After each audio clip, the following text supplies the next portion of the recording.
All right, welcome, welcome, welcome. This is DB talking now, DB talking birds, DB talking Philadelphia Eagles.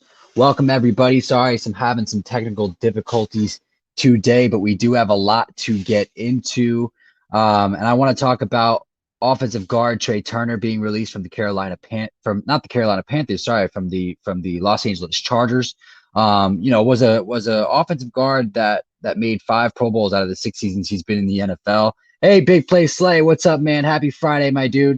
Sorry, I've been having some technical issues. My laptop blew up on me, so we're recording from the phone here today. But it's good to have you back in here, man.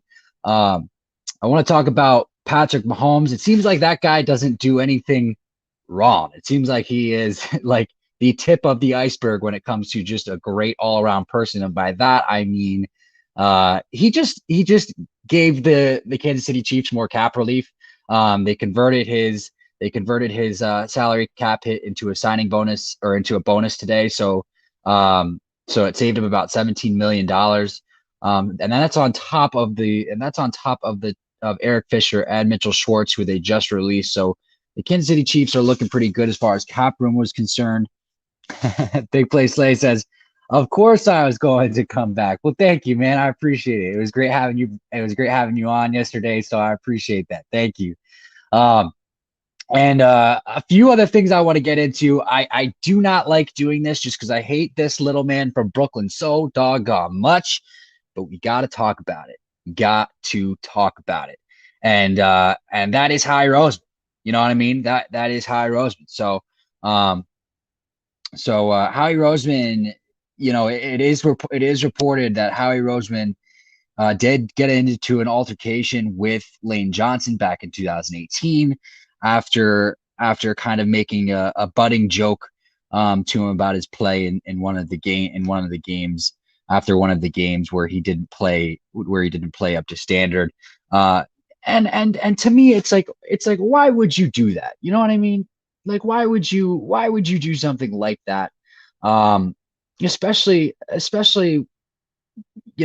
when it comes to Howie Roseman not having a football background, you know what I mean? Not knowing how like things work, and it's Howie Roseman overstepping his boundaries once again. He's trying to connect to the players when he doesn't need to be connected to the players, and all of that jazz, and like he just doesn't know what he's doing. He just doesn't know what he's doing. And another thing about this too, and we're gonna wrap this up, or we're gonna wrap this up into a tiny bow and go into it. I promise you.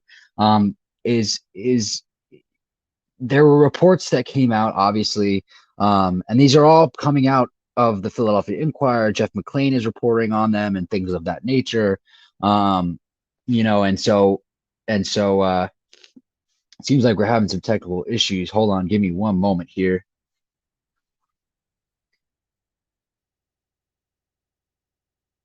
There we go. All right, there we go. All right. And it seems to be like the like he is he, that people were afraid to say anything negative about Carson Wentz because of Howie Roseman. Now we've heard this story before, right? We've heard this story before. King Miro, welcome to the channel, my man. Lane Johnson and Howie had a fight, I think. Yeah, that's exactly what we're talking about. So the thing is I want to get down to the bottom of this because who's releasing these stories about Howie Roseman? Who's releasing these stories about Howie Roseman? Like, you know, I think it's interesting that these stories are coming out once again on the heels of Jeffrey Lurie coming out and saying, hey, I want Jalen to be the starting quarterback.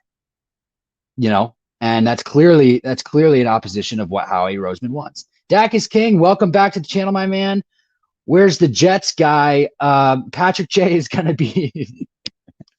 Where's the Jets guy? You mean the Cardinals guy, the Jets guy, the Cardinals guy, the Jets guy, the Cardinals guy? I can't keep track of that guy if my life depended on it. But no, he's gonna be he's gonna be in with us hopefully around 4:15, I believe he said 4:15 Mountain Standard Time. So he'll be in here at some point. But I think it's odd that these come in on the heels of Jeffrey Lurie saying exactly what he wanted. Guys, I think we're looking at an impending doom for Howie Roseman. I think that's exactly what we're looking. I think that's exactly what we're looking at. And and is it is it reason is it reason to be optimistic? Yeah, of course it is. Because I think at the end of the day, big play Slay. This is exactly what we talked about yesterday. We need a breath of fresh air. We need a breath of fresh air in this organization. You know, we need a Dodds from Indianapolis, or we need Lewis Riddick, or we need a Hunt from Pittsburgh. It's one of those things. Big Play Slay says, "Oh, that guy, the Jets fan, and the future happy not happy Pats, our Cardinals fan is coming." Yeah, yeah. That's that's facts. Talk about it. Facts. King Miros. That's facts. Um, speaking of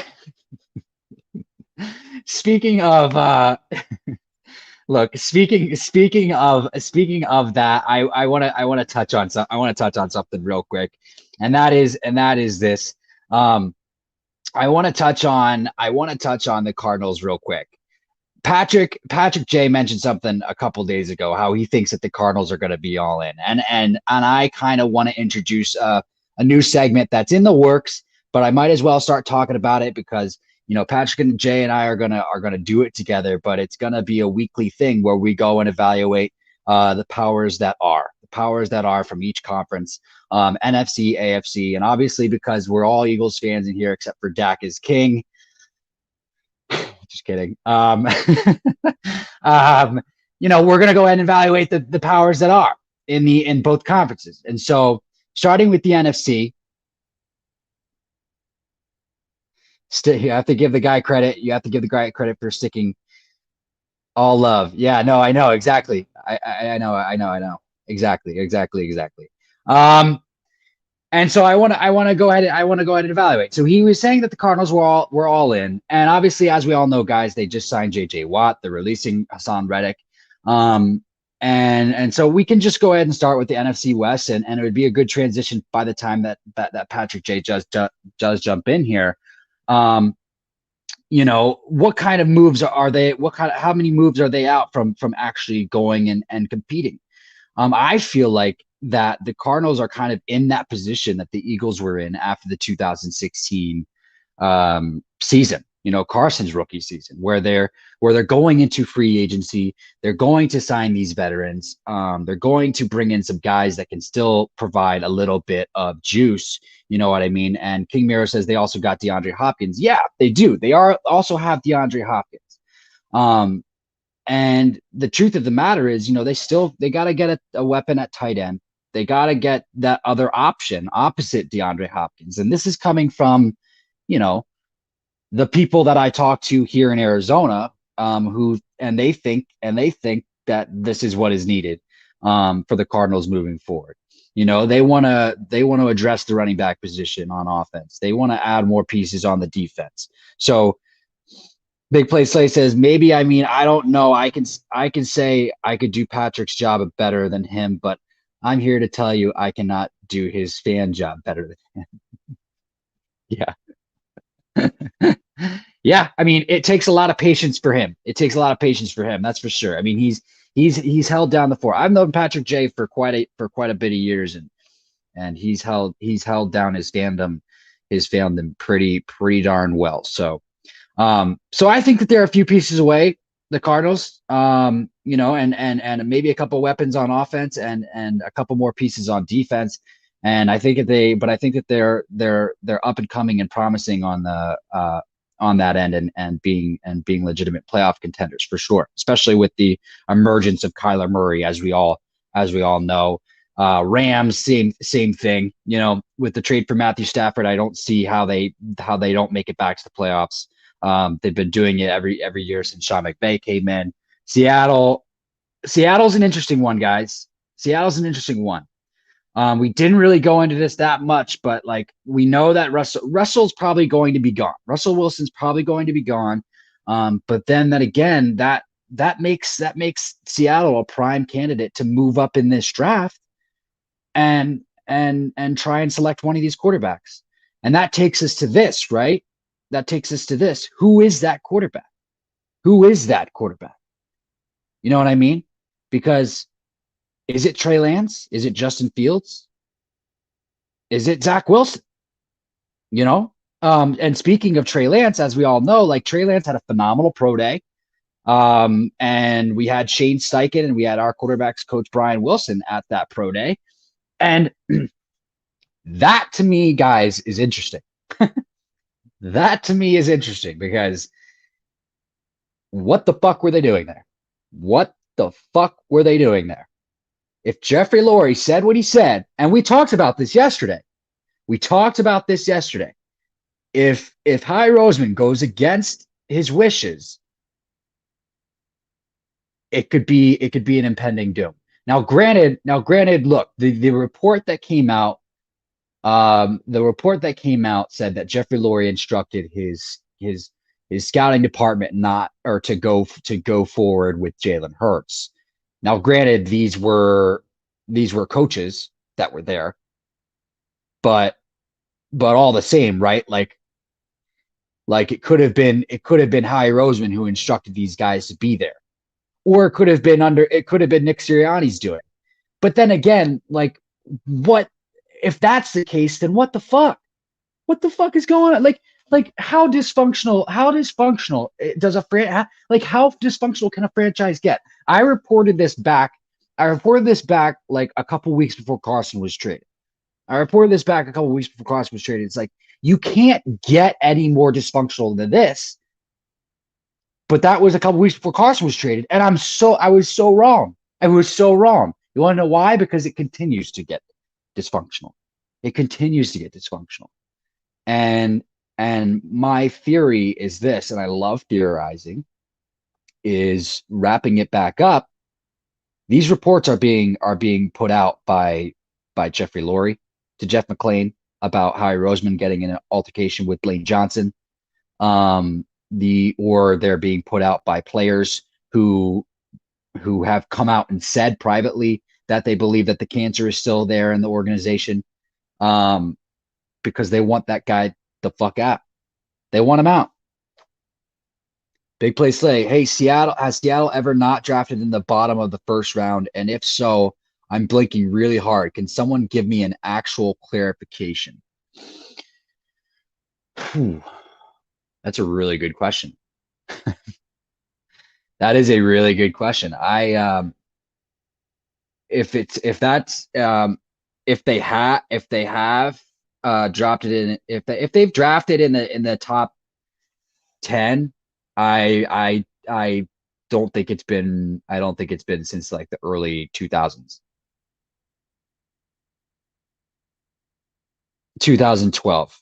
Okay, so Dak is King says 2012. Okay, so there you go.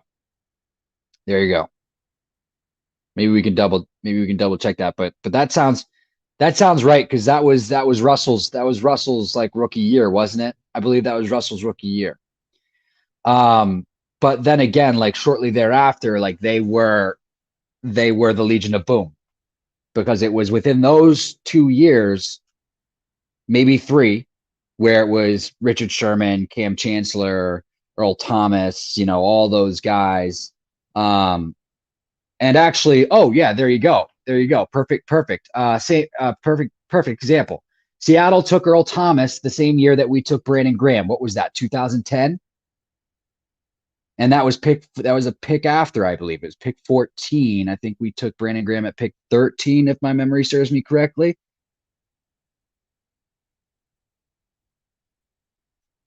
I'd have to double check that, but I believe it was pick 13 and pick 14. So, but going back to this thing between Jeffrey Lurie and Howie Roseman, I always love it when Philly 500 says, Howie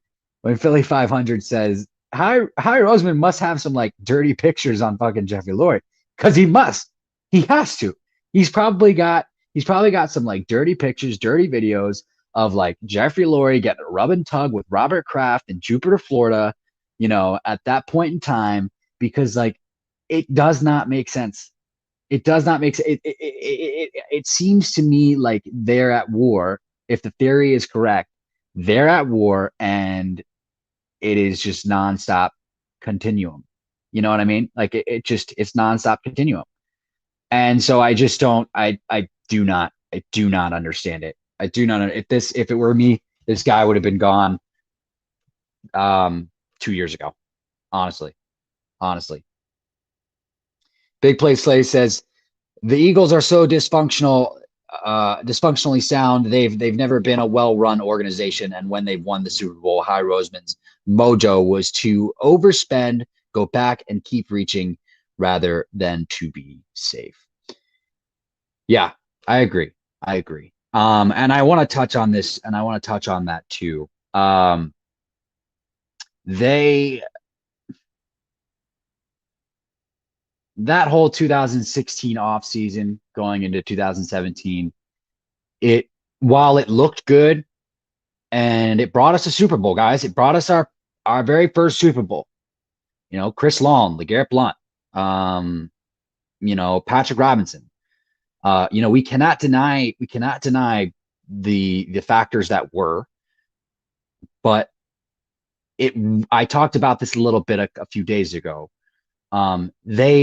It was a structure that was built without foundation. It was a structure that was built without foundation. And by that I mean this. They signed those guys to get the last bits of drop out of the juice box when it came to those guys. You know what I mean? And so yeah, the 2017 offense was great. But when those guys retire, like there's a high shot of you not being able to replicate what those guys were able to bring because those guys retired. Chris Long retired. LeGarrette Blount left.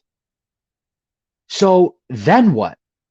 Then what? It's an unknown, right? And then we saw it fail. So like what we built in 2017 was a structure without a foundation.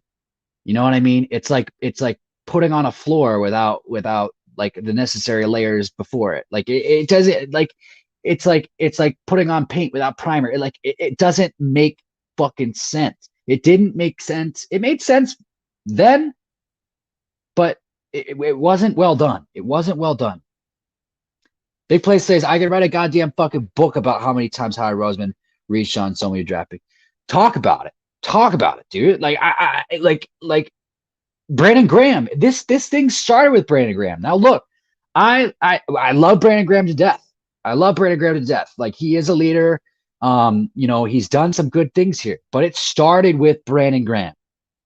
The pick should have been Earl Thomas. It should have been Earl Thomas. You know what I mean? Like I'm over that. I'm not one of those fans who continue to dwell on that. But like it started there. It started there. And maybe not, but maybe it started with Danny Watkins because I believe that came before Brandon Graham. But still, you get my point. And then it was Marcus Smith, and that wasn't a Chip Kelly thing. That was Howie Rose. And then it was like who else was it? It was Nelson Aguilar. It was Jalen Reagor. It was JJ Arcega-Whiteside. It was everybody. It was all of these guys. Donnell Pumphrey. Do you know how many fucking running backs were in that draft? How many running backs were in that draft? Jordan Howard came out of that draft. You know what I mean? Like Marlon Mack, who was going to be a free agent, came out of that draft. You know, all of these guys. Alvin Kamara came out of that draft. A lot of running backs came out of that draft, and you take Donnell Pumphrey. You take Donnell Pumphrey in what, guys? The third round. Speaking of the Cardinals taking Reddick from them, perfect fit for the Philadelphia Eagles. Says Dak is king. Yeah. No, Hassan Reddick. He's definitely. Yeah, no, I talked about that a little bit about just the other day. Hassan Reddick is one of those guys where I was excited to hear about the trade rumors between the Eagles and the Cardinals back before Zach Ertz got injured this past season. Um, I've always loved Hassan Reddick. I've always loved Hassan Reddick. The thing about Hassan Reddick is we need to be able to use him properly. He needs to be able to put in a position to be used properly so that we can get the most out of him. Um, his production shot way up this past season. Now, obviously, like 5 sacks came against the lowly Giants offensive line, but here's the thing. Here's the thing about that is that's fine. That's what a good defensive lineman's supposed to do. That's what a good edge rusher is supposed to do. Take advantage of bad offensive lines. I'm cool with that. I'm cool with that. He got seven more sacks after that. So like I say take a flyer on him, but don't overpay for him is the thing. Don't overpay for him is the thing. And look, if we can get Hassan Reddick, we need playmakers across the board. We can get Hassan Reddick, go for it. Go for it. By the way, this is my new avatar. You may have seen me on Philly 500's live streams with a different avatar. So this is a new thing with Nick Sirianni's face. Yeah, no, I actually know. Thank you, Big Play Slay. Yeah, I have seen you on Philly 500 streams, and so that's how I knew who you were when you first joined in yesterday. I love your new avatar, man. I absolutely love it. Um, and speaking of Nick Sirianni, I wanna say this. I'm really excited about this guy. I'm really excited about Nick Sirianni. I have a thing for people who are excited about progression, and I personally enjoy watching other people progress. Um, but like you can tell that it comes from a genuine place for him. Like he's a little bit he's a little bit of a goofball in his press conferences, but not really because it is all passion and you can tell that it's genuine because he was able to specifically identify each one of the strengths of each individual coach. And Doug Peterson was not able to do that. And I've said this before. Doug Peterson was a fucking tree. Doug Peterson was the puppet that they wanted. And I'm not trying to take personal shots at Doug, but that became more and more apparent as the years went on. Where is the other guy to talk about his Cardinals? He's Dak. He's gonna be in at 4:15 from what he told me, so he'll be in. But we can start talking about the Cardinals anytime you want. We can start talking about the Cardinals anytime you want. King says, same here. I changed my profile pic to DK Metcalf. Of course you did. King, you're just never gonna let that one go, bro. You're just never gonna let that one go. Big Play Slay, I have a question. So I'm new to the whole channel, but I haven't really got your thoughts on Jalen Hurts. Yeah. No, great question, Slay. So and I have touched on this before, but I'll go ahead and go on this now. I am I'll go ahead and revisit this actually. So during the season, I was a huge Carson Wentz supporter. Huge Carson Wentz supporter. Like I share the same. I think I've seen you in LB's stream as well and Philly 500 stream. So I was a huge Carson Wentz supporter. I defended Carson Wentz till I was blue in the face, red in the eyeballs, blah blah blah, and just would not stop. But here's the thing: when Jalen Hurts came in, he really did. He really shocked and surprised me with that first game against New Orleans. He continued to play well against the Cardinals and did a phenomenal job just you know for a second round rookie underneath the cloud of a dysfunctional franchise. And so I was really impressed by Jalen Hurts.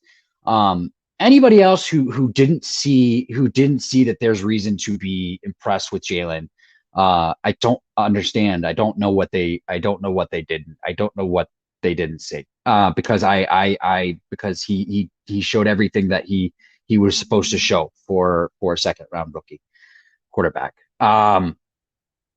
My thoughts on Jalen Hurts moving forward. I am excited. I am I am happy about I'm impressed. I'm happy about all of the things that he's doing so far in the offseason. I think it's absolutely great. I think he has a chance to be a phenomenal player in this league.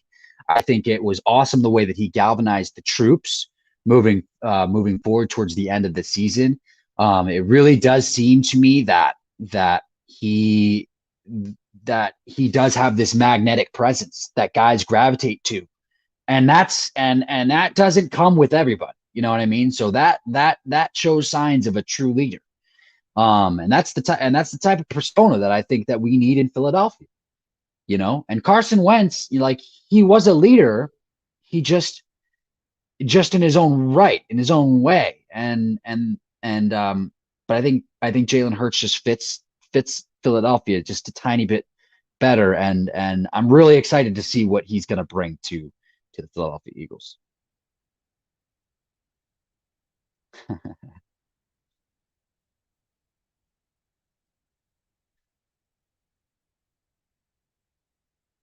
Big Play Slay says I he did not have the most efficient numbers. Yeah. Well, here's the thing. Yeah.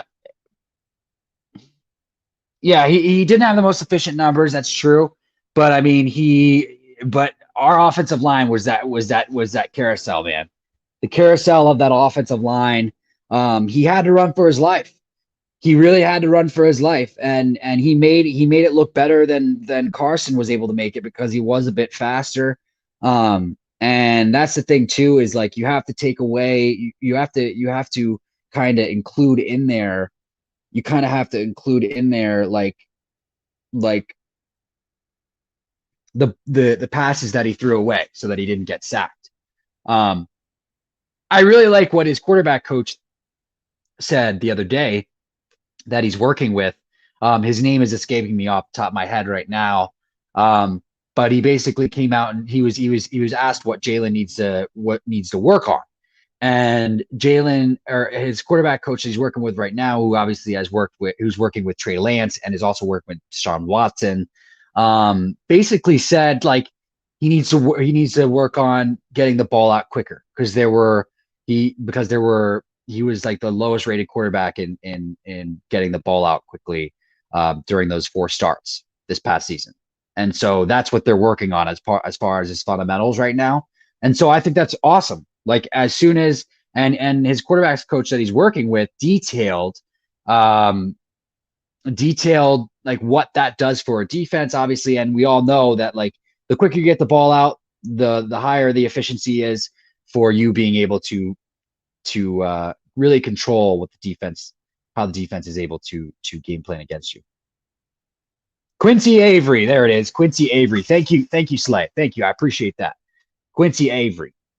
I'm gonna have to keep that. I'm gonna have to keep that and write that down because we're gonna have to keep that. We're gonna have to keep that one in our Rolodex. I hope that he continues to work with Quincy Avery just for the consistency.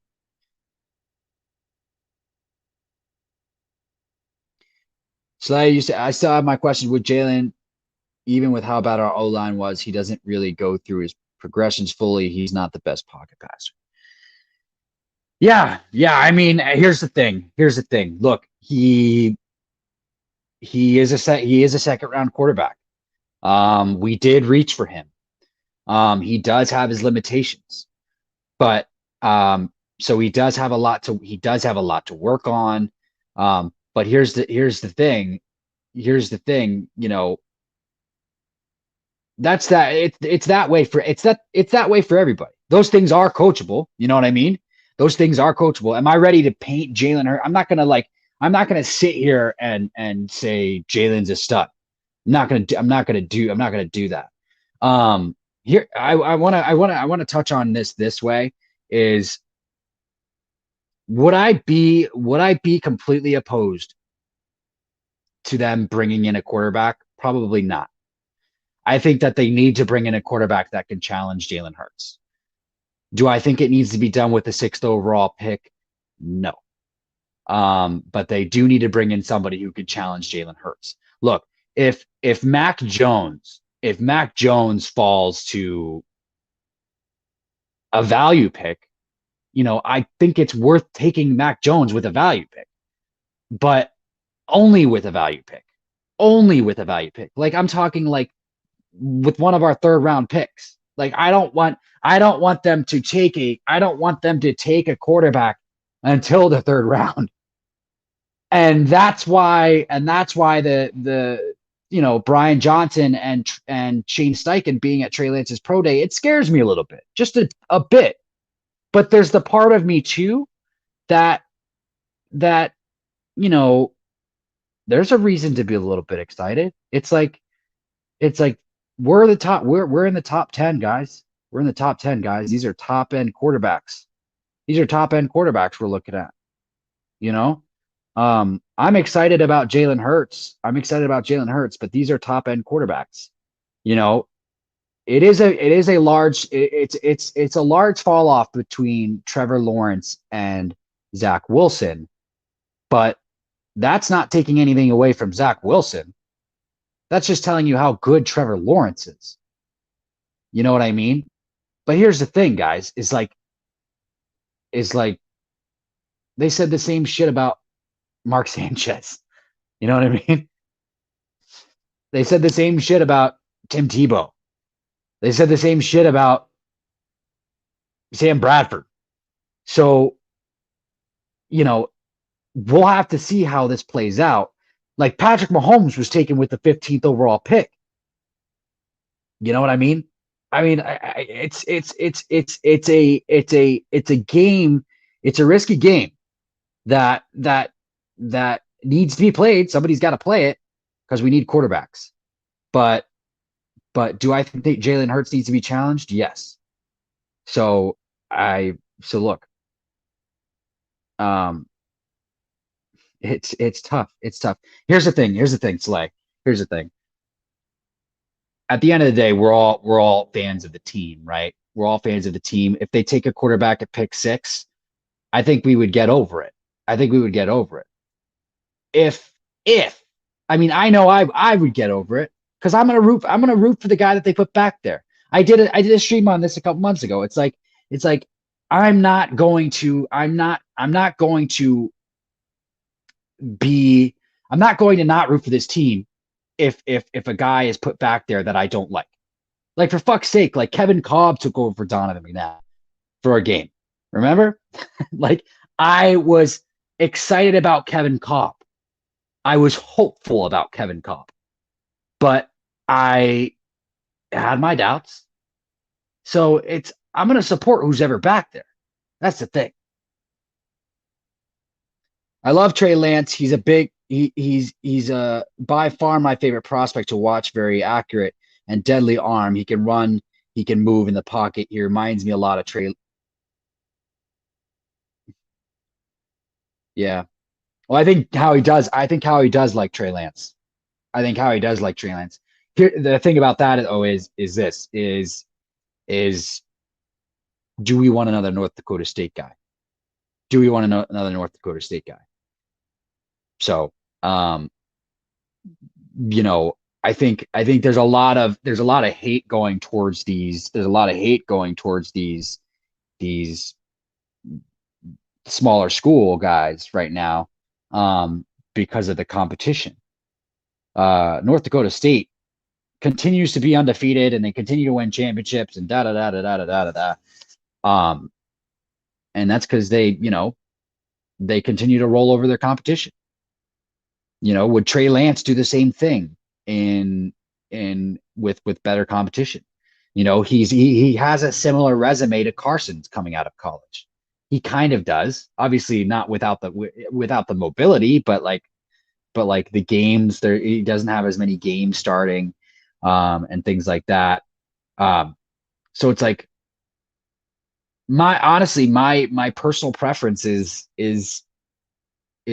Zach Wilson. Is Zach Wilson. I would probably have to rate it like this. It'd be Trevor Lawrence, obviously. It would be Zach Wilson, and then it would be Trey Lance. For some reason, I have a hunch that Justin Fields is gonna be one of those guys that falls. And I think Trey Lance is doing nothing but continuing to improve his draft stock. So,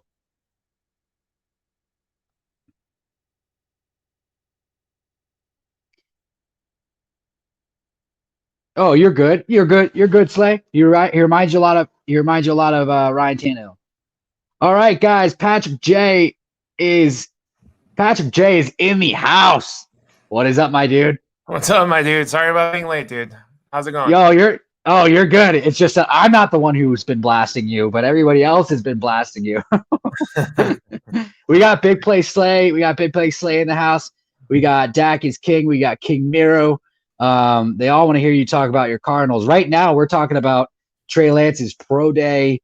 The fact that you brought this to my attention last night about Shane Steichen and Brian Johnson like right away.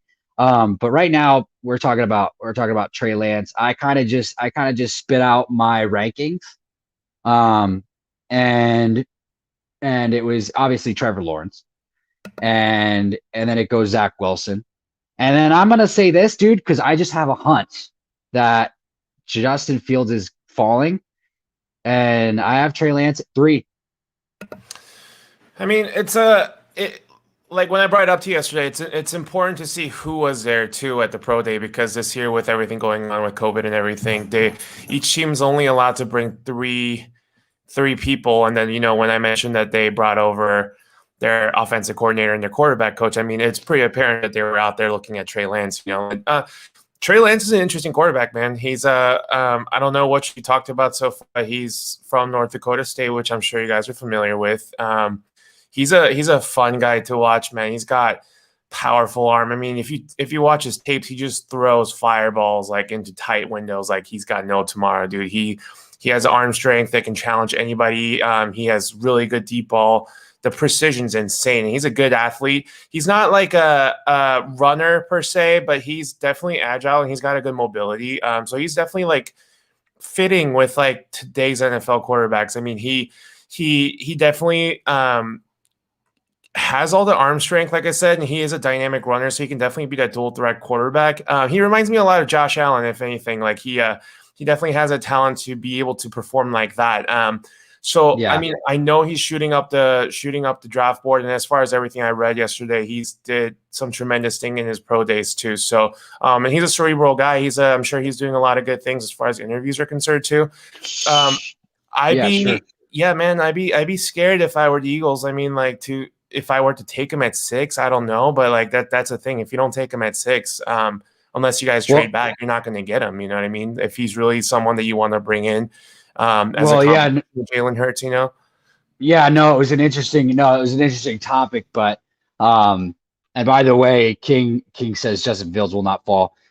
Maybe not, King, maybe not, but I feel like there is going to be one of those guys. And the thing is that you might be right on that, because Patrick, I touched on this a little bit, is that we got to remember that Seattle's going to be one of those teams that are going to trade up.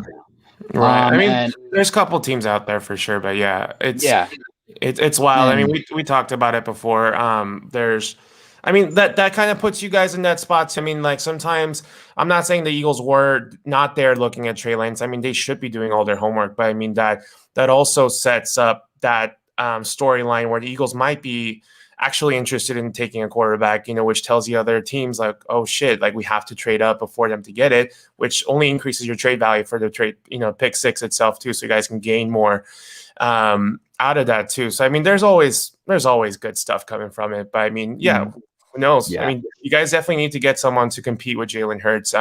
He's a tremendous quarterback, but like we talked about yesterday, competition only improves each other. So. Absolutely. No, definitely. And Slay says, "What's up, Patrick?" So I just gotta get some of these out of here. And Slay says, "No offense, but if he thinks Howie Roseman's a good manager, then that's the only thing." And that's okay, Slay. I had a conversation with him after off air yesterday. Just kidding. Josh Allen. Can you hear me, Patrick? Yes and no. You're cutting off, but go ahead.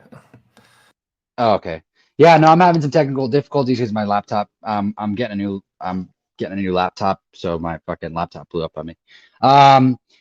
Josh Allen is an interesting comp, says Slay. I like that comp, honestly, to be honest with you. Just because I always liked Josh Allen. I always liked Josh Allen, even during his rookie year when he had like 56 completion percentage. I always saw a lot of potential in Josh Allen, and yeah, Trey Lance reminds me. Trey Lance reminds me of that. I don't have anything. I do like Trey Lance a little bit better than Justin Fields. But I want to touch on this a little bit because me and Slay and some of the other guys here were talking about it earlier before you jumped on, Patrick, is on top of Shane Steichen and Brian Johnson being at that pro day, bad reports are starting to come out, new ones and ones that are resurfacing about Howie Roseman. And I just find it interesting that it's coming on the heels of Jeffrey Lurie kind of coming out and saying, I want Jalen Hurts, da da da da da da da, and then the next thing we know that they're at the pro day. I think that's kind of crazy. Yeah, I mean, maybe the riff is there. I mean, maybe it's finally time where, like this is the beginning of the end. But I mean, yeah, it's interesting to see the reports coming out, and then like you said, like if who is releasing these reports, if anything, you know what I mean? Right. And I kind of jumped on that too. And is it Jeffrey Lurie? Or is it because the players do not want him in there, especially the leaders. And like Lane Johnson, Jason Kelsey, Fletcher Cox, they were all huge supporters of Carson Wentz. They were like, it doesn't change anything that Carson's gone and Doug Peterson's gone. Like the toxicity is still there. So like it could have it's definitely toxic. But let's wrap this. I want to wrap that topic up because it's just going to aggravate me to the point where I pop a blood vessel in some part of my head. I want to talk about this. Patrick Mahomes, bro. Dude, does this guy not become any more of an angel? Like he fucking he converted part of his salary into $17 million to free up $17 million of cap space for the Kansas City Chiefs. Yeah, I mean it's like same thing that we were talking about yesterday with the moves that they were making. I mean they had all this in place, I'm sure, but I mean Patrick Mahomes shows that he's just about winning as anybody. I mean, like this is kind of stuff that Tom Brady does. I mean, he did it again with his extension. Is technically a 1-year extension, but it's structured as a 4-year extension with those fake 3 years being voided, which creates a lot of cap space for the Buccaneers too. So, I mean, good teams do that, and then the good players also do that. They sacrifice somewhat. I mean, they do get this money at the end of the day, but they do sacrifice the immediate fortune so that they can have good players around them to compete. And then, yeah, I mean, this is what you expect out of your leaders, good players, and then Patrick Mahomes at only 25. I mean, he's already won a league MVP, Super Bowl MVP.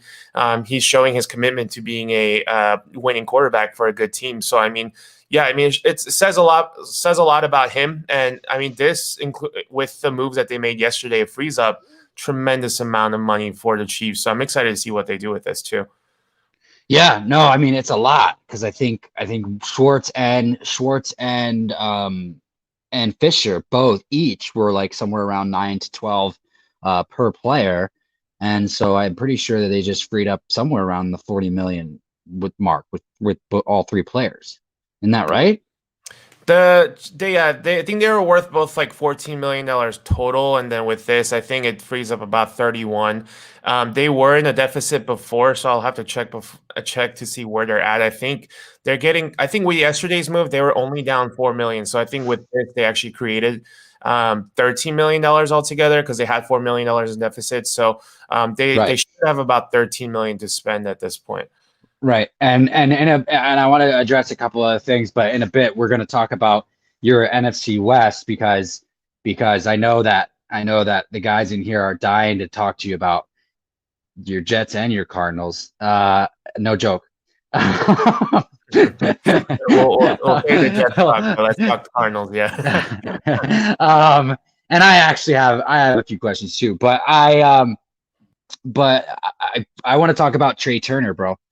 I'm sure you saw that, like offensive guard Trey Turner. He's made the Pro Bowl 5 times out of 6 years he's been in the league. The Chargers signed him away from the Carolina Panthers last year. This is a dude who's blocked for Christian McCaffrey. And yeah, the Chargers just had to release him, I'm assuming, to free up cap space. But like that's a huge name to hit the free agent market. Yeah, I mean it's like we were talking about the other day. It just seems like new names, big names are getting added to the free agent market, and Trey Turner is definitely that guy. I mean, 5 straight Pro Bowls, Super Bowl appearance. I mean, his resume is insane, and he's 26 years old, dude.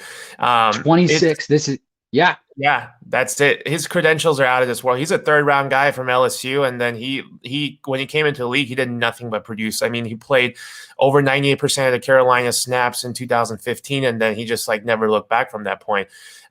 His leadership is very well documented. The entire team always respects him anytime he's up there. He blocked for Cam Newton, he blocked for Christian McCaffrey, and then like those two guys had tremendous years like when they were playing behind Trey Turner, and he has a lot to do with that too. He's a good young guard. You know, like it's when Chargers are able to acquire him from that. I mean, yeah, they're just adding to it, man. Well, here's the thing, and I am going to address this as an Eagles fan first, always. Yep. You know, if they can get rid of that Brandon Brooks contract and then do a couple of other negotiations before the 17th, actually, he's free to sign right now, isn't he? He's free to sign anywhere right now, isn't he? Trey Turner. One more time, I lost you. Trey Turner is free to sign anywhere right now, isn't he? Yeah, he just got released. So any team that's like any players that are released and not straight free agents, they are allowed to sign already.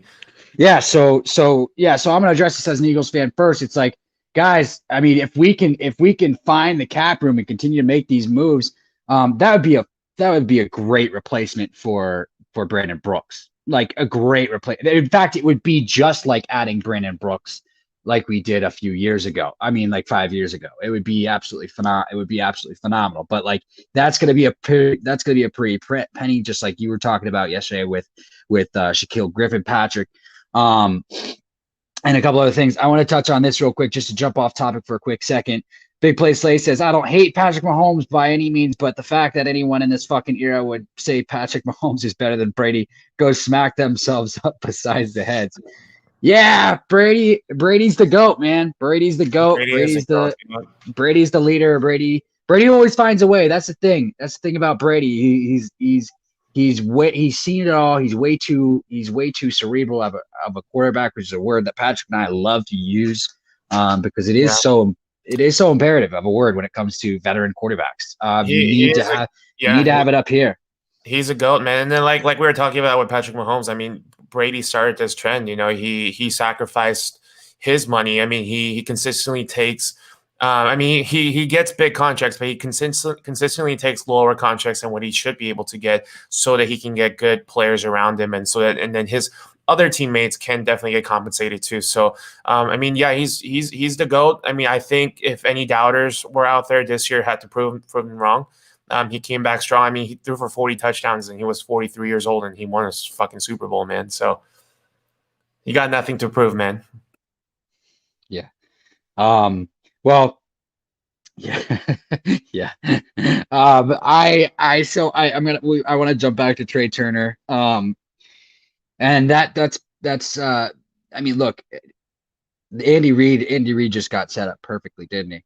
I guess he did, because if they can bring in Trey Turner, well, I guess they don't really need a guard, right? They need tackles, and they need a center. They need tackles, yeah. But we'll see how. I mean, like I said, there's a lot of good players out there, and then even in the trade market, you know. So we'll see. I mean, I heard the Chiefs might be going after Trent, but who knows? The Chiefs are going after Trent. I mean, that'd be a good move for them. That'd be a good move for them. That'd be a good move for him. I mean, I would not go. I know Trent Williams has said that he wants to go back to 49ers, but like if you have the option to choose between them and the Chiefs, I would definitely go to the team that continues to have the potential to be a dynasty. Big Play Slay says, hey, Jets fan, future happy, nothing happy in the past guy. And he's talking to you. How do you? By the way, if you go to YouTube and watch this live, you can minimize the StreamYard. You can minimize the StreamYard and go to YouTube, and you can see the comments. But how do you feel about the Jets? How do you feel about the Jets' future? And we talked about this a little bit. I mean, like, Yeah. If they don't take a quarterback at pick 2, then Patrick, I don't have any anecdote for you. Like I Here's really the thing, don't. my I guy. think Here's the thing. I'm gonna put it real clear to everybody. Being a Jets fan is it's not even miserable at this point. It is just what it is, like nothing surprises you anymore. We talked about it. We were finally thinking, oh my gosh, like our savior is coming, Trevor Lawrence is coming, and here we are, week 12, week 13, we're leading the sweepstakes, and then all of a sudden Jets are like, let's freaking start winning games. And then of course we get out of that Trevor Lawrence sweepstakes. So it's hard to answer that question. It sucks. But we're hoping that the loyalty pays off at some point. I mean, it's a consistent back and forth between being hopeful, being let down, to be honest with you. But I mean, it's off season. What kind of fan is not hopeful? We're hopeful that there are talks about the Jets being involved with Deshaun Watson. I mean, I would sell my farm to get Deshaun Watson. I would sell my farm to get Russell Wilson, even though we're not part of the 4 teams that he wanted to go to. So it's just we're hopeful, but I mean, I don't think a lot out of it. Yeah, no, I have a couple questions on this. And I'll be honest with you, I wouldn't do anything. I would not trade the farm, because I would not trade the farm for Russell or Deshaun. I wouldn't make that move. I would take one of these quarterbacks at pick 2 for you guys. And the other thing too. Yeah, see, here's the hard part though, to convince the New York Jets fan. I mean, at this point, the Jets have been so bad, as you guys know, for so long. I mean, and we've taken quarterbacks, Mark Sanchez, we've taken Geno Smith, we've taken Sam Darnold, and none of them have panned out. I'm not saying that these guys are like them, but then all of those guys were at least somewhat highly touted coming out of it, and they came in with some kind of hope. So, I mean, at this point, I think if you're able to turn anything of any value into a proven quarterback, I think you have to take the chance at this point. And then like Deshaun Watson and Russell Wilson, they're premier talent, dude. They're one of the top tier quarterbacks out there. Yeah, but here's the thing. Okay, so here's the thing though. You guys still have Adam Gase? Have you made that? Have you moved on from Adam Gase yet? Yeah, they got Robert Saleh.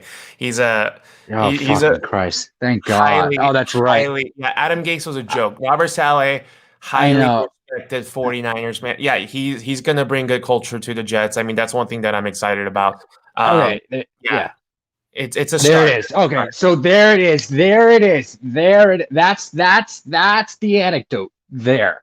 Adam Gase is the biggest fucking joke that has ever graced the NFL. I swear, like, I don't care what he did in Miami. I just don't. I just don't care. I don't care. Like, he is the biggest joke that's ever graced the NFL. And he's arrogant, stubborn, and like, he's just not all that good. He has been the plague in the Jets organization for as long as he's been there. What was it? 5 years? 4 years? I think it was 4. Adam Gase? Yeah, I think it was 2016, right? Adam Gase has only been around for a couple of years, dude. He was just a joke, dude. He came. It's 2 years. Oh, it seems like it's been more than that, but still. 2 years when he was done with the Dolphins, and it's the same season with Cliff Kingsbury and all that stuff. And look, they're starting to turn shit around, and the Dolphins are starting to turn shit around. Like I don't understand how he got another head coaching job. It just didn't make any sense to me. But that's good news for you guys. But I think so. So just looking at what you guys need, So obviously, as you know, like, a quarterback is one. Like, you guys would love to build around a young quarterback, right? Proven quarterback. That's a difference, dude. Like, it's a proven quarterback. It's Jets have been in the cellar for so long, and then, like I said, they have whiffed on 3 quarterbacks in the first round recently. Right. Right. All those guys. So I mean, it's at a point where it's not very often when a proven quarterbacks like Deshaun Watson comes available in the market, and then you have to swing for the fences at this point. Jets need to answer the quarterback question. That's the first and foremost. I mean, we do have a lot of holes that they have to fill, but quarterbacks is the beginning and the end. And then like we were talking about, Robert Saleh coming in with a new mind, new culture. you got to start with something at the middle, and that's a quarterback. And then I'm not saying Sam Darnold is not the answer. I still think Sam Darnold's got all the talent in the world. But it's just sometimes, dude, you just need a change of scenery. I think it's one of those situations.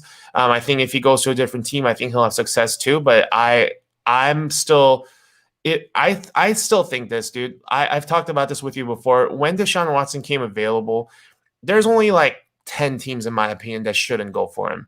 Like, I feel like everyone should at least call the Texans, see what it's going to take, and just at least like pick their brains, because Deshaun Watson is one of those talents, dude. And if you can bring him over to a team like the Jets, who's been so bad for so long, and it's a revelation, no one wants to come to the Jets. And if you were to have someone as a cornerstone like Deshaun Watson, that's going to also help with recruiting process too. And Deshaun Watson, when he mentioned the Jets as one of the teams that he's interested in coming to, that was a revelation at the same time.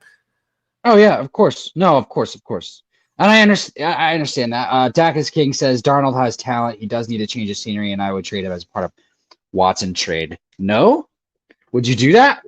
I would. I mean, that's a start. I mean, some trade packages I've seen is Sam Darnold, Keenan Williams, tremendous talent at D-tackle, and a couple first-round picks, I think, was the package that's being offered, and I would definitely jump on that. Yeah. I mean, it doesn't help that a few days ago, the head coach for the Texans did come out and say that as of right now, Watson is our starting quarterback. But obviously, that's the as of right now. I would like to see Russell go to the Jets, honestly. But that's just me. If you guys got a proven quarterback, but I guess I'll take Jalen Hurts and send him over. Oh, dude, don't rule that out. Howie Roseman's a fucking stubborn son of a gun. Do not rule it out. If they like Trey Lance, dude, if Howie Roseman likes Trey Lance, he doesn't care what Jeffrey Lurie thinks. I'm telling you, hot take. Like, I would not be surprised if they still go quarterback at pick 6. In fact, like Mitch Morton, or whatever the fuck his name is, Mortensen. Like, everybody gave him so much credit because he's very rarely ever wrong when it comes to reporting on the Philadelphia Eagles. People can be wrong. Hot take, guys. People can be wrong. And here's the other thing too. The Philadelphia Eagles could have leaked it says Jeffrey Lurie fucking leaked the thing. Jeffrey Lurie could have leaked the thing, guys, to build up hype, to take away from teams thinking that we're gonna take a quarterback so that we can take a fucking quarterback. Like this shit happens all the time during the draft period. You know what I mean? Do you not agree with that? Totally agree. Guys, it's not like they're at Trey Lance's pro day. Like, the media report could have been a Fugazi or whatever the fuck, however you want to pronounce it. Tomato, potato. Your mom's chicken and eggs, whatever. Yeah, I mean, we talked about it, dude. Trey Lance is a talented, but you don't take him at 6. I mean, this is no. You take Zach Wilson at 6. Zach Wilson's even gonna be there. I don't mean, like, I don't think you should take quarterback necessarily. That's my option 1. If we talked about it, dude, my thing for the Eagles is clear. You surround Jalen Hurts with talent. It starts with I would take a tackle. I would take Penei Sewell. I would take Kyle Pitts, or I would take one of the receivers. I mean, that's simple as that. That's what I want for the Eagles. I think that's what they need to do. But I don't put it past them to take a quarterback. I don't take it. I don't put it past them. Yeah. No, for sure. And I understand that. A couple more questions on the Jets. Slay says, I don't get what the Jets want to do. Do they want to keep Darnold? Do they want to trade him? And that's a fair question, dude, because it's like they were trading him and then they weren't trading him. And so, as a Jets fan, I mean, what do you think is going on? And what do you think is going on in the minds of the Jets organization? I don't think they know. I honestly don't think they know. But it's very similar to a situation that we dealt with here in Arizona when you and I were talking about this a couple of years ago, when we had Josh Rosen, and then you and I are talking about it. There's no way that Arizona's going to take Kyler right after trading up to get, Josh Rosen. And then, like we didn't know. It was a constant back and forth. They're like, people are like, they're going to trade Josh Rosen. They're not going to trade Josh Rosen. And then Cliff came out and said, Josh is the quarterback of the future. And then yeah. Yeah. I always know. As soon as Cliff came to the Cardinal, I knew it was going to be Kyler. I was talking about the, I was like, yeah, no doubt. Josh Rosen. I despise the Josh Rosen. Like had an attitude problem from day one. Yeah, exactly. I did not like that dude. I did not like him. You and I knew that. You and I knew that Kyler was coming, but at the same time, everything that was being fed to the media. I mean, for respect of Josh, I guess, and for just to keep everybody coy, we didn't know, and that's how it is with the Jets. I mean, one day, like Slay said, one day it's like we're trading Sam Darnold. Here's 10,000 million trade partners, and next day they're like, no, Sam Darnold is our quarterback of the future. And then Robert Saleh, when he came in, he's like, I'm here to work with Sam Darnold. But the thing is, that's what every coaches say, But I feel like this is when you have to make that move. I'm going back to this. Sam Darnold still has a talent, but having the number 2 pick, when you can take another talented quarterback, even though if it's not Trevor Lawrence, that's fine. You have to take that chance. And then if it's if you're able to utilize Sam Darnold and some other pieces to go get a proven quarterback, you have to do that too. If I was looking at crystal ball, I would say Sam Darnold is not with the New York Jets come 2021 season, but you just don't know. You just don't know. Yeah, I mean, well, Washington. I think Washington's another good option for Sam Darnold too. So yeah, that would be a good team for him to go to. Yeah, there's that, and I think and I think does what would they get for him at that point? I just don't know. I mean, it depends on how much value that they want to put into Sam Darnold and how much they think that they can do with Sam Darnold over there in Washington. But I think that would be a good fit. Yeah, I mean, if we're strictly talking Sam Darnold, I mean, Washington's a solid fit for him. Like you said, it's hard to gauge his trade value because, I mean, like, it's clear that he has a talent, but we don't know, like, he doesn't have a whole lot of trade value at this point. I mean, like, there are some teams that Washington's a good team. I think San Francisco is another team that could probably take a flyer on them. I mean, they're saying that they're not enamored with Jimmy Garoppolo, and there's a chance that he might get traded. So, I mean, if 49ers are not able to move up, I mean, why not take a flyer on Darnold? Or he might be a good fit for Kyle Shanahan offense. Steelers, I think, is another option. I mean, you can go there, learn from Ben, and then we talked about that culture too. I mean, they always seem to be able to produce and like get the guys to come out with their best talent. I mean, so I mean that's another option too. So I mean, there's places for him to go. Not 100% sure as far as what his value is, but I don't foresee it being high at all. So. I absolutely agree. I absolutely agree with you. Slay came in and said, am I the only one on this train, but can anyone agree with me on this? Jamar Chase is easily the best wide receiver of the draft. That is a perfect question for the time because I actually wanted to transition into a couple safeties that I want to bring to your attention, Patrick. But let's go ahead and answer this question real quick. Do you want to take this one away? Yeah. Slay, I totally agree with you. I've been saying this for a long time. DB here knows himself too. Jamar Chase is bona fide top receiver in this draft. It's no question.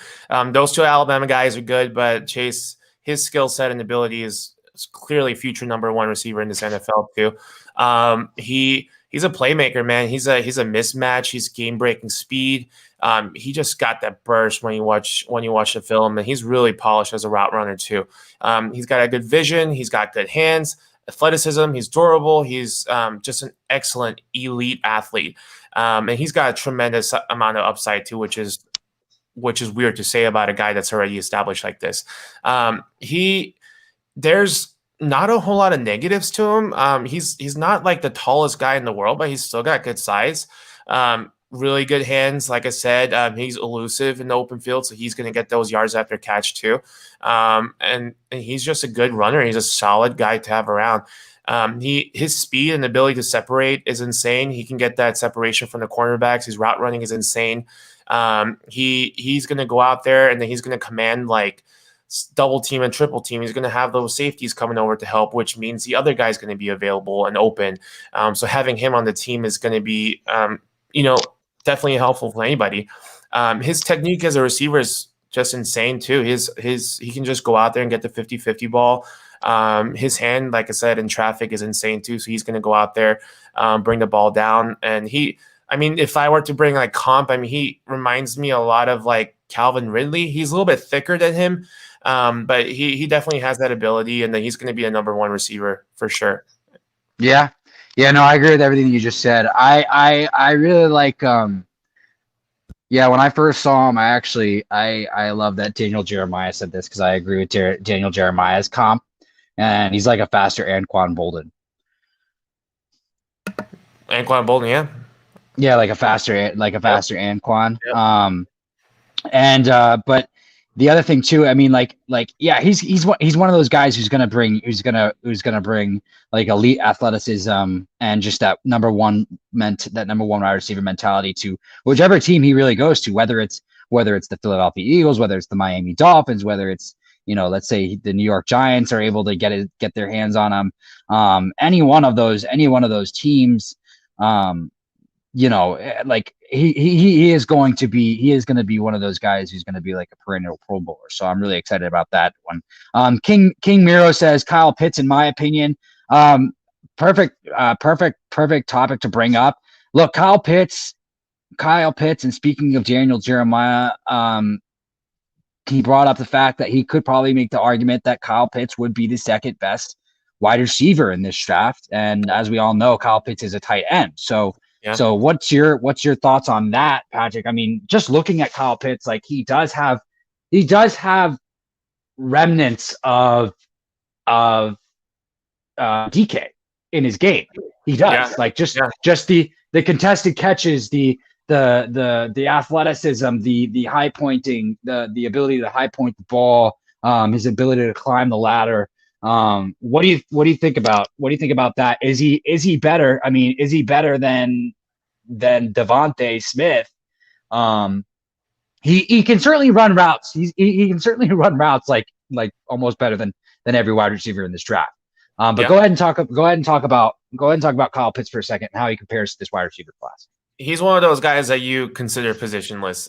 He's an athlete. He's just he's a guy that runs well enough to play wide receiver, and he can block out there too. So he's a special talent. The main thing that I love about Kyle Pitts, before I talk about his skill sets and his scouting report, is that he's a high intangible guy. We go back to being cerebral, but he's a really smart guy. And then more than anything, with someone with his talent, his work ethic, and he's a good teammate. That's through the roof, and that's well documented. You bring in a guy who's got all the talent in the world, all the physicality in the world, to the NFL level that has the work ethic that he does. That's bound to be successful. As long as he can avoid the injuries, he's going to be bona fide Pro Bowler too. He's going to be one of those great pass receiving tight end. His physical composition is insane. He's 6'6". He weighs 246. He runs really well. He graded out really high, higher than like a lot of the recent guys like TJ Hawkinson, OJ Howard. He's, like I say, he's a hybrid. He's an athlete. He's dangerous down the field. He's got soft hands. He's sure-handed. He's really good at change of direction. So he can come off a block and then run that route, and he can really go out there and get the balls in screen or anything like that too. He has a speed to separate for a big guy. He's got that wide receiver speed, and then with his athleticism, he's a good mismatch weapon down the field. Did you see him do the 10-yard split in 1.2 seconds? I did. Yeah, I did. That's insane. Superb. He's I'm going to go back to the word athlete again. He's an athlete. Phenomenal. Like Tom Brady gets it out in 2.7 seconds. That's 20 yards. That's 20 yards in 2.4 seconds, guys. Yep. 20 yards in 2.4 seconds. He's a superb athlete, and he's got fast release off the line. Like I said, good height, length, and weight. So you're talking about a guy that's already coming in all built. So he's a good blocker. The one knock on him that a lot of the analysts are going to say is that he's not a a forceful blocker, which is true. But he's a willing blocker, which means he's going to go out there and then, man his assignment. But his main thing is going to be as a receiving tight end. If I talking comps, I mean, like, obviously he's a tight end, so I'm going to compare him to Travis Kelce. But he's built more like, honestly, Kelvin Johnson's of the world. I mean, it's no knock on him at all. I mean, he's going to get compared to a lot of the receivers out there. Yeah, no, and that's the exciting part. And just to touch on something that King Miro said is I think that they would move him to wide receiver instead of tight end because we have Dallas Goedert.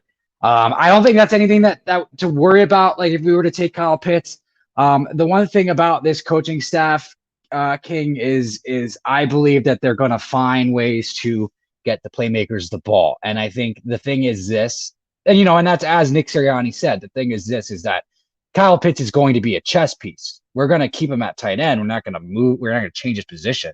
We're going to keep him at tight end, and then we can use the 12 personnel sets, and then we can also line him up at wide receiver and cause some, and then also call some cool audibles with them too.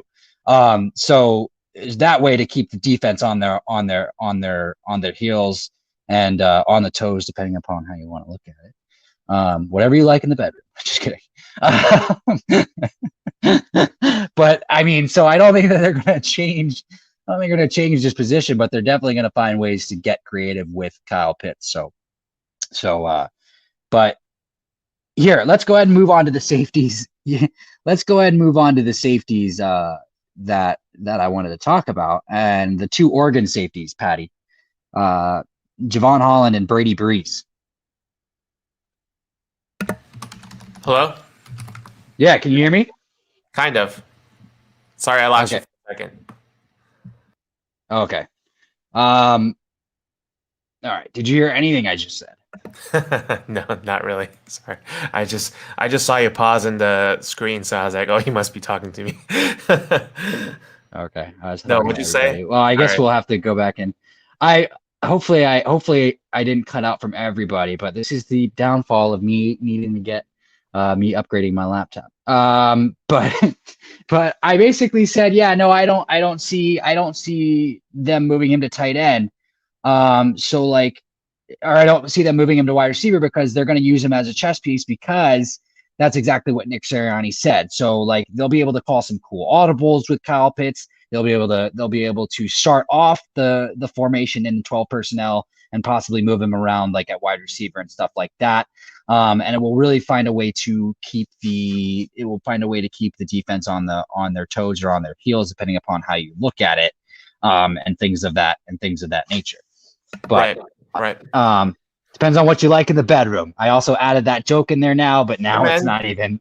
Yeah, man. Yeah, I mean, you want different things in the bedroom. You just gotta bring it. You just gotta. That's what she said, and him. He said that too.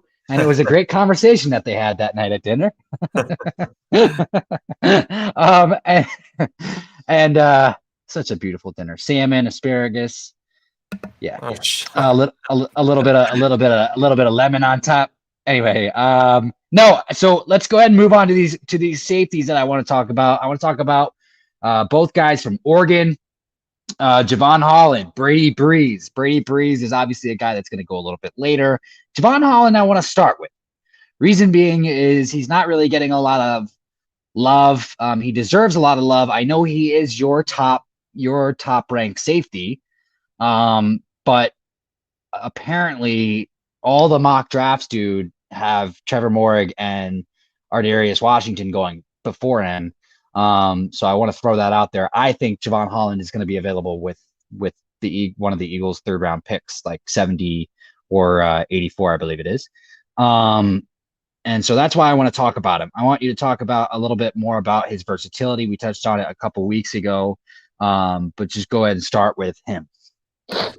Yeah, I mean, Javon Holland, I mean, I still like him a lot. I mean, he's kind of fallen down on the board, like you said, but he shows a lot of versatility, and he can line up in different places in the secondary too. He's been a leader of the Ducks defense, so that he comes with the leadership skills. I'm going to talk about it again. He's an excellent athlete. He's got a good control in the coverage too. He can line up in the slot. And he's got the flexibility to make different calls too. So when you have that kind of versatility coming in, when you can line up in the slot and then do different kind of things in the secondary, that's only going to add to the value, and he can play in different schemes. He's got his skill sets, like I said, to be a starting safety, and I don't foresee anything else from him. I think he's one of those safer bets that you can come in and plug him into a starting safety, and he's going to be able to perform just because he's more of an established guy. He's got that schematic versatility, like I said, because of his versatility. So he can come in and play in any different schemes, and I think he's going to be an asset too. He's an elite prospect at this position, and I'm not going to go away from that take.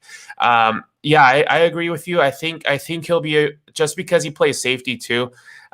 He's not going to go too early, so he should be available in the late second, early third, in my opinion.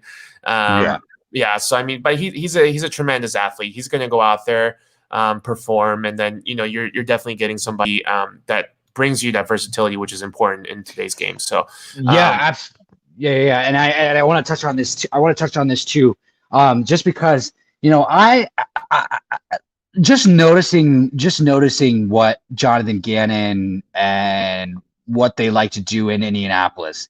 Like they like versatility out of their defenders, and obviously Jonathan Gannon is now with us in Philadelphia. For all of the guys listening, Big Play Slay, Dak is King, King Miro. Actually, Dak is King. You're a Cowboys fan. What am I talking about? Just kidding, man. Hey, give him credit. I know. He's in here, and I love him. I love him being in here. Because he's very respectful. He's a very respectful Cowboys fan. So I gotta. You don't find that from Cowboys fan very often. I do. I do love it.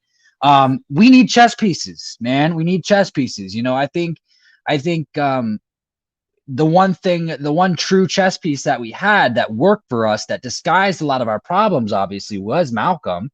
And that's kind of, I see a lot of that in Javon Holland whenever I look at his tape.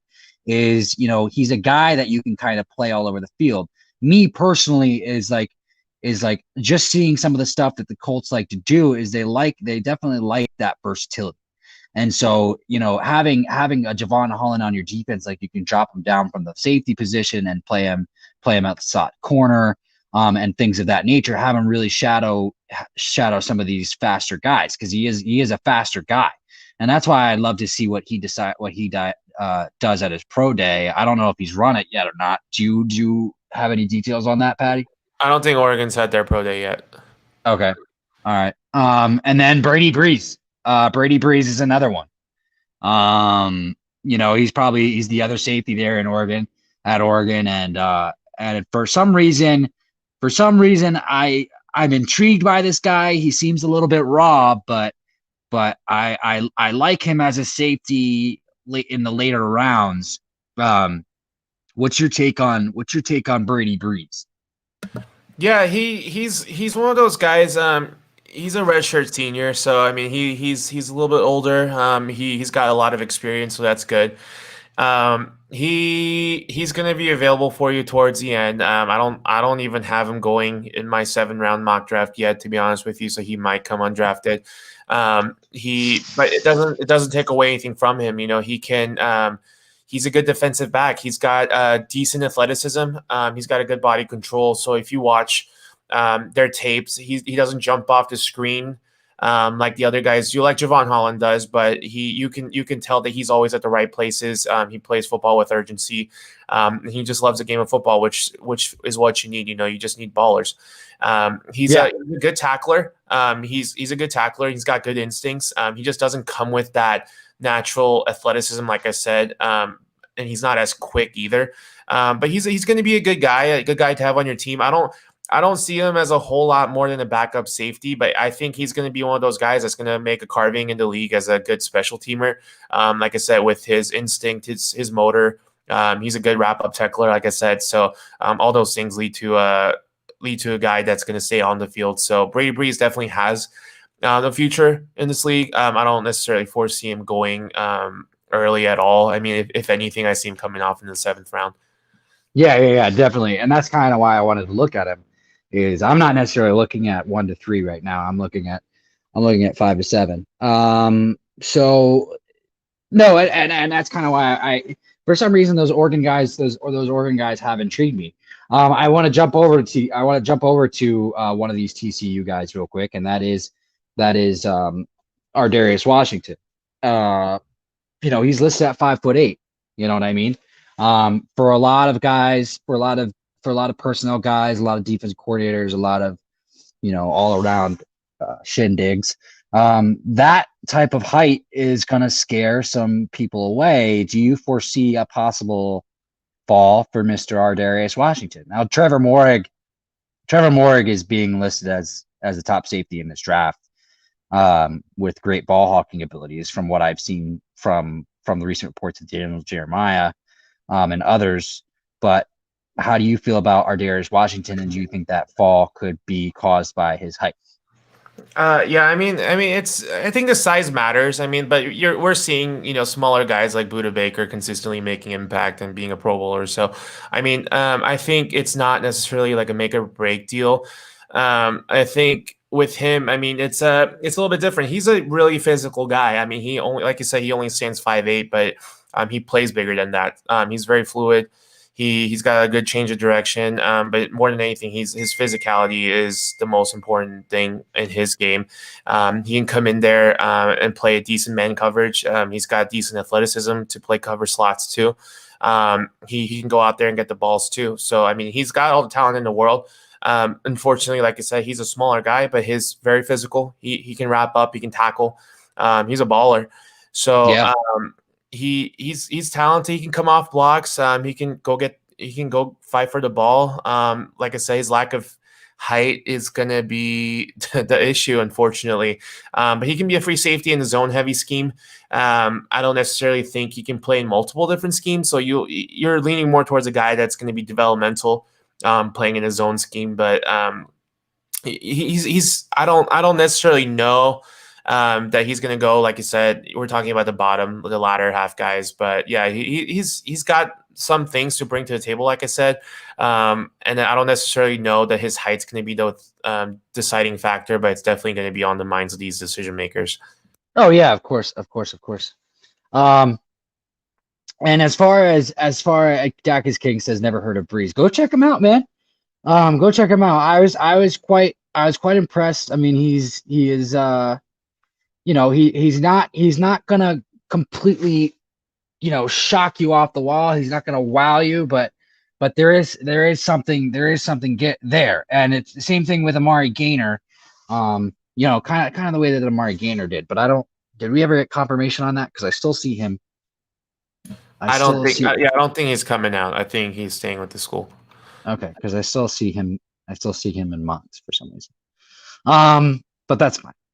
But hey guys, we're gonna go ahead and wrap this up. I appreciate everybody coming in today and contributing to the chat. You guys are all awesome. Thank you so much for your questions and comments. You guys have a beautiful, beautiful rest of your Friday. Patrick and I will be back with you later this weekend and continue to bring some updates to you guys, because there's a lot of moves left to be made and probably a lot more players that are going to be released. But this is DB Talking Now, DB Talking Birds, DB Talking Philadelphia Eagles. You guys have a beautiful rest of your Friday. Please stay safe, stay healthy. One love. Go Birds, baby.